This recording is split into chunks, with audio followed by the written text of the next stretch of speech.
I know that Battlefield tweeted about a messenger pigeon incoming on Thursday, but you don't even need to bother with their official announcements, as I've got all your info right here, douche canoes. First, let's talk about They Shall Not Pass DLC, which, based on leaks, will be coming out on March 14th for premium members, and then on the 28th for plebs, according to some French retail materials, which you know, of course, those baguette-eating twat waffles will be T-Martin super excited about having to pay for their army, which is one of the most important in a World War I shooter. Anyways, a trailer was released for the DLC to the official Battlefield YouTube channel with the rationale behind the stupid-ass name They Shall Not Pass, along with a heavily mustached gentleman with what looks to be like a white flag wrapped around his hat. Insert typical France surrender joke here. There's scenes from the new maps, but the color palette is either red or blue. Oh wait, I get it. Look, it's the French flag. I just expected the white part to stand out more. Yes, I know that's the second time I've used that joke, so fuck off. We also see 0 trenches, which were stereotypical of the Battle of Verdun.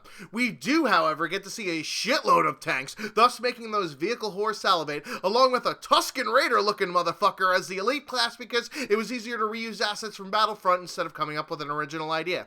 Finally, we see some trenches nearly 1 minute into the video, and it closes with a scene of soldiers on top of a burning battlefield, at which point Gamergaters everywhere will start bitching about black people in World War I again. There is yet another video uploaded to the official Battlefield YouTube channel, but it was unlisted, and I got a hold of the link because I'm actually special, unlike what your mom tells you.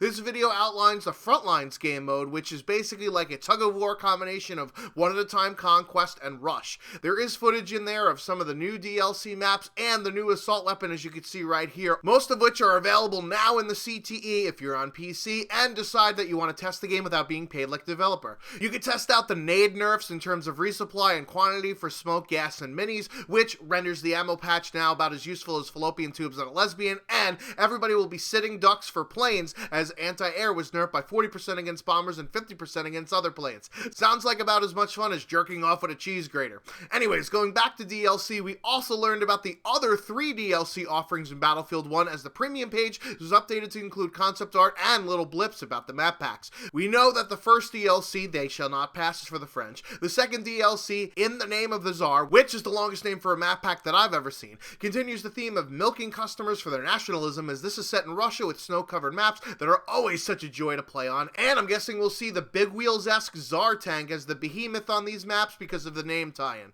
The third DLC is called Turning Tides, which seems to be the naval strike of World War I, with the Zabruggi raid and the Gallipoli offensive that should have been in the base game, but since Russians were DLC, historical accuracy says that this has to be DLC as well, given that the battles were to help out Russians with supplies. Lastly is Apocalypse, that claims to go over the top in the most infamous battles of World War I with brutal tools and unique weapons, which seems like those battles should have been included in the vanilla maps, and DICE will take additional liberties with historical accuracy, given the phrases over the top and unique weapons. There's probably a hint in the reflection of the gas mask, but I'm far too lazy and apathetic to try and research it. Switching from paid content to free shit, there's going to be a free trial of Battlefield 1 this weekend, March 3rd to March 5th, available for Xbox and PC. Sorry, Sony ponies. For Xbox One, this is part of the free play days with gold, so you'll need to shell out the monthly payments for something that should be free, but the full game is available and progress will continue if you end up buying the game. More on that later. For PC, the game is considered a trial, so you get a smaller version of the full game, 4 game modes and 5 maps for multiplayer, 2 stories for the campaign, and maximum 10 hours.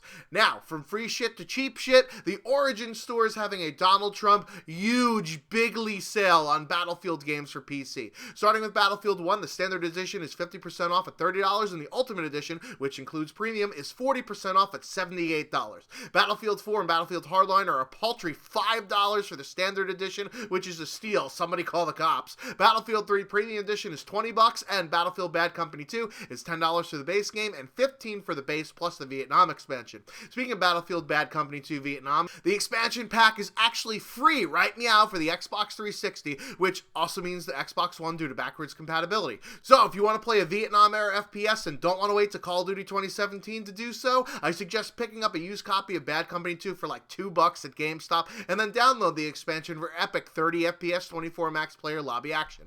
Lastly, if you give a shit about having a shiny rare metal or are a fan of doing things repetitively, the Battlefield 1 Morse code Easter egg that I spoke of in a Battlefield news video a few episodes ago was finally solved. There's a link in the description to the wiki page outlining the 12 steps like an AA program that you'll need to do in order to solve the Morse code, put the code into various ciphers with different colored lights on a telegraph machine, then stand on a balcony and let a pigeon shit on you in order to get a medal that says the beginning, implying that there will be more of this shit in the future. I mean, DICE spent more time on this fucking Easter egg process than they did creating the content for Battlefield 1. I guess you Battlefielders love your beepity bops, though. Anyways, what do you guys think about the future DLCs, and does this convince you to buy Premium, which, unless you get the Ultimate Edition, unfortunately is not on sale in Origin? Thanks, EA. I've been TheSchwanz27, out like titties at Mardi Gras. Until next time.